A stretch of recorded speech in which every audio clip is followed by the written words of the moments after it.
What's up everyone, welcome back to Beyond ARTV. My name is John and it's time for another episode of The Think Tank. On this show, I take a topic that's been on my mind and then I try my best to really put it out there in a way that I make sense, that I'm not just rambling, because this one in particular, it's tough to talk about without sounding angry because I probably shouldn't be upset over this. It's just like, this seems pointless to me. So you've probably heard about this if you follow the world of music, music news, or anything like that at all. Rolling Stone launched their own chart service. It was originally slated to debut in May of this year, but it ended up launching in July 2019. Now, this might come as a surprise to some, like why is somebody launching a competitor to Billboard? Obviously, the name in music that everybody looks to for chart success. That is the name that you equate with success. Oh, I had a top 10 hit on the Billboard Hot 100, or maybe I had a #1 album on the Billboard 200 albums chart. Well, instead, Rolling Stone has taken away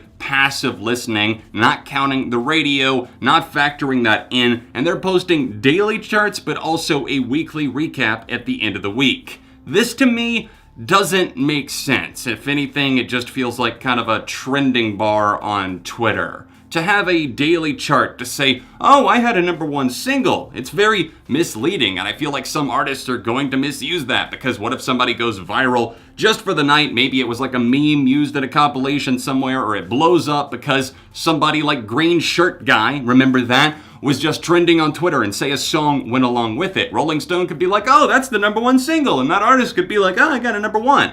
Historically, I think that the Billboard charts have been kind of like a pride and joy for an artist, like, okay, I hit #1 here. And this chart launched in 1958. That is so long ago. August 4th, 1958 is when the first Hot 100 chart unveiled itself. And then in 1991, my year of birth, the Nielsen SoundScan era began. They started checking all of the sales that came through. They started counting sales. That's why when you look at all of these biggest selling albums of all time, some of them are a little bit not precise at all, because they're not entirely sure how many units are out there just because it happened before 1991, namely like Thriller by Michael Jackson, or some of the Eagles albums, AC/DC, Pink Floyd, all of these bands that had huge amounts of sales. And that's why something like Metallica's The Black Album that came out around 91 actually have like exact sales, or else very close ones.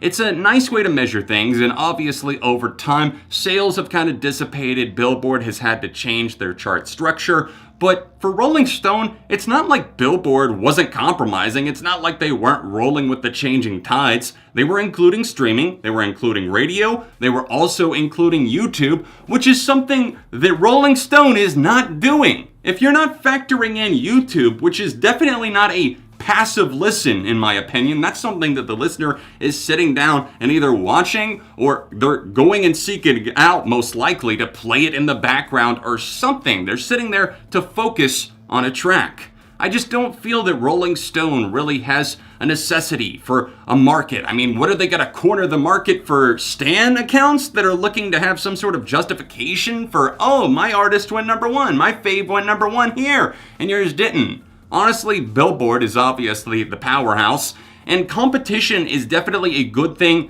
usually, but I think Rolling Stone are like 75 years too late here. I mean, if you launched this in like the 70s, or even the 80s, or the 90s, right after the SoundScan era began, maybe I could be more forgiving and understanding, or if Billboard suddenly had just started tracking in like the 90s or the 2000s, but that is not the case. It's been going on since 1958, and Rolling Stone just walks in like, oh, you know what?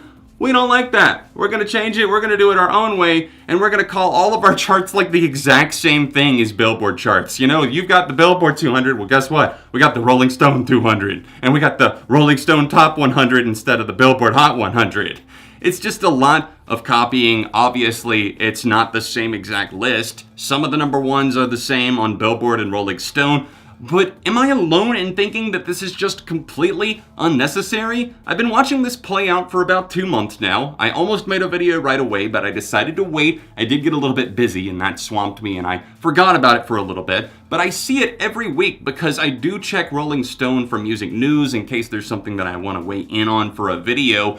And they are always pushing their charts in the news section. Like, oh, they went #1, and then I click on it and it's like, oh, on the Rolling Stone charts. Well, it doesn't really matter then all that much. Not to say that it's not like important at all. It's like saying, oh, I was number one on iTunes, like in the sales. And it's like, oh, so you didn't actually have a number one. Your song went viral for like a night and it was the top selling song for like 24 hours, which it's cool. It's still impressive, but it's also misleading. And that's part of the worry that I have with it, especially with them running a daily chart.